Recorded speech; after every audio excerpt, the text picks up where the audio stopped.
For African Americans, vaccines and medical research are tied to a dark history. WRTV's Cameron Riddle shows how leaders in the Black community could play a role in easing fears.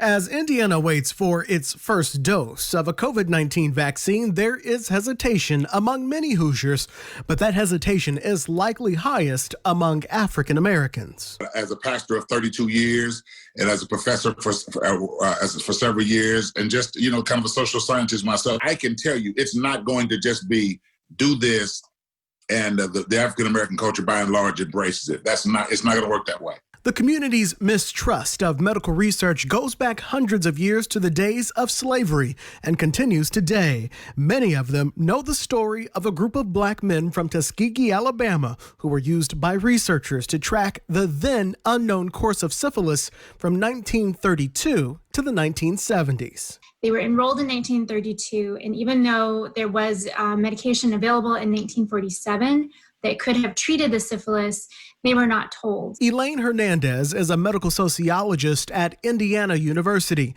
She says while people of all backgrounds may be hesitant to take the new vaccine, the history of African Americans and medical research must be acknowledged. Everything that we've seen so far this summer, all of the systematic racism and institutional racism that exists in other institutions exists in medical institutions as well. Dr. Clyde Posley Jr. is an Indianapolis pastor who hasn't held an in-person church service since March. He says when the coronavirus vaccine is available, he'll gladly take it and even do it publicly, but only after enough people have taken the first round and it's proven safe. He says only when that's done can the Black church push their members to get the vaccine.